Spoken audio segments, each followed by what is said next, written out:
안녕하세요. 오늘은 강찬 작가님의 영주님은 놀고 싶다 라는 판타지 작품을 가져왔습니다. 유명한 밀리터리 역사 유튜버였던 주인공이 이 세계에 빙이 되고 영주가 되어 무기들을 제작하고 영지 경영을 하는 내용입니다. 영지물과 시스템이라는 설정이 재밌고 주인공의 성격도 한 대 맞으면 몇 대를 때려서 복수하는 모습이 나와서 사이다적인 요소가 있습니다. 무료 분량의 줄거리를 살펴보겠습니다. 강현수는 24살의 역사와 군사 분야를 다루는 인기 유튜버로 최근에 올린 영상이 문제가 되어 경찰 조사를 받고 유치장에 갇혀있던 도중 중세풍의 낯선 방에서 눈을 뜨게 됩니다. 자신이 이 세계에 온 것을 깨달은 현수는 필리프 드 브란델이라는 남작가의 20살 청년 영주의 몸에 빙이 되었음을 알게 됩니다. 그에게 상황을 설명해주는 것은 자칭 수호천사인 날개 달린 하얀 고양이 마오입니다. 필리프는 원래 대장장이 신 엘디르의 가호를 받은 영주로 자신의 운명을 거부하고 금지된 영혼 환생의 비수를 사용하다 현수와 몸이 바뀐 것이었습니다. 당황스러움을 느끼던 현수는 마오에게 돌아갈 방법을 묻지만 마오는 이 세계의 귀족으로 새로운 삶을 살 것을 권합니다.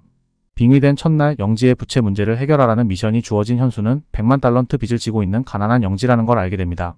현수는 연은 분리법이라는 고대 기술을 활용해 폐 납광산에서 은을 추출하는 방안을 고안해내고 델파로스라는 상단주에게 이 기술을 팔아 막대한 부채를 해결하는 데 성공합니다. 그 과정에서 팔리프를 무능한 영주로 여겨 깔보는 로베르 준남작을 내쫓고 충직한 기사단장 카펜터와 수석대장장이 한스의 신뢰를 얻게 됩니다.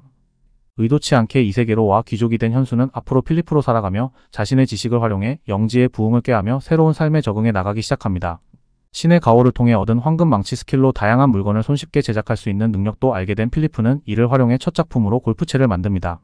원래부터 골프를 즐기던 그는 이를 계기로 골프를 영지에서 유행시키려고 마음먹고 수행원들과 함께 골프를 즐기며 소소한 여유를 만끽합니다.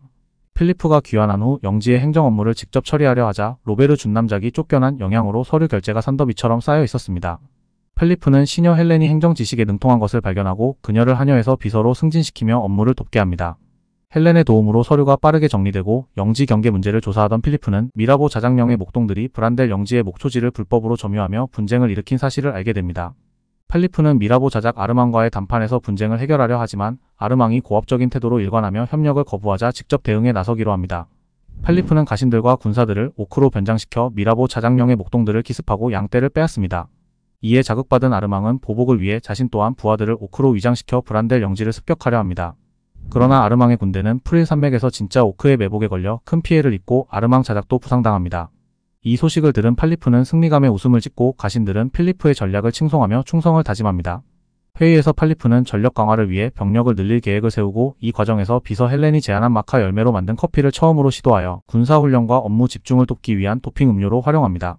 어느 날 필리프는 충성스러운 기사들에게 드워프들이 만든 전설적인 다마스 강철검을 하사하며 그들의 마음을 사로잡습니다. 이후 포인트를 얻기 위해 엘디르의 신전중축이라는 임무를 수행하며 대장간을 재건하고 19세기의 평로 기술을 도입하여 철의 질과 생산성을 높입니다. 신전중축이 완료되자 대장장이와 도제들의 능력이 향상되고 실패 확률이 감소하는 효과가 생깁니다.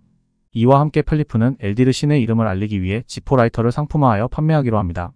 대장간에서 지포라이터를 대량으로 생산하는 동안 필리프는 자신의 무기를 위해 흑색 화약 제조에 착수합니다.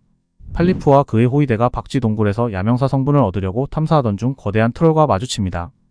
트롤은 사나운 포효와 함께 공격해오고 필리프의 호위 기사인 테리와 병사들은 트롤의 돌도끼 공격을 막아내며 필사적으로 대응합니다. 그러나 트롤의 재생 능력 때문에 테리의 검격도 큰 효과를 발휘하지 못하고 병사들 중 몇몇은 트롤의 강력한 돌멩이 공격에 부상을 입고 맙니다. 이때 필리프는 병사들이 안전하게 대피할 시간을 벌어주기 위해 즉석에서 화염병을 만들기로 결심합니다. 그는 평소 소독용으로 들고 다니던 독한 증류주에 손수건을 심지로 꽂은 이후 지포라이터로 손수건에 불을 붙인 뒤 트롤의 얼굴을 향해 화염병을 던집니다. 화염병이 트롤의 얼굴에 정통으로 맞자 병 속의 알코올이 폭발적으로 타오르며 트롤의 얼굴을 불태웁니다. 갑작스러운 화염에 당황한 트롤이 얼굴을 움켜쥐고 비명을 지르며 허둥대자 테리는 이 순간을 놓치지 않고 트롤의 머리를 정확히 겨냥해 검을 휘두릅니다. 그의 검이 트롤의 목을 베어내면서 머리가 땅에 떨어지고 트롤의 몸은 휘청거리며 쓰러집니다. 이후 화약 제조를 마친 필리프는 드디어 플린트락 머스킷 하승총을 완성하고 시험해보며 만족감을 느낍니다. 이제 머스킷을 기사들과 병사들에게 보급하고 신형 무기의 힘을 직접 체험하게 합니다. 기사단장인 카펜터와 그의 아들 테리는 강력한 화력을 지닌 머스킷에 감탄하며 엘디르의 신도가 된 필리프가 영지를 위해 큰 계획을 꾸미고 있다고 믿으며 그를 보좌할 결심을 굳힙니다. 줄거리는 여기까지 하겠습니다. 주인공 필리프가 골프채와 지포라이터 그리고 머스킷까지 만들었네요. 머스킷이라는 총이 나와서 밸런스가 깨질까 우려스러웠으나 무협에서는 사기급일 수도 있지만 마법과 이종족들까지 있는 판타지 세계에서는 괜찮다고 생각됩니다. 유튜버 시절의 법적인 제약 때문에 시도하지 못했던 행동을 이 세계 영주가 돼서 여러가지 무기들을 만드는 모습이 재미있게 느껴졌습니다. 감사합니다.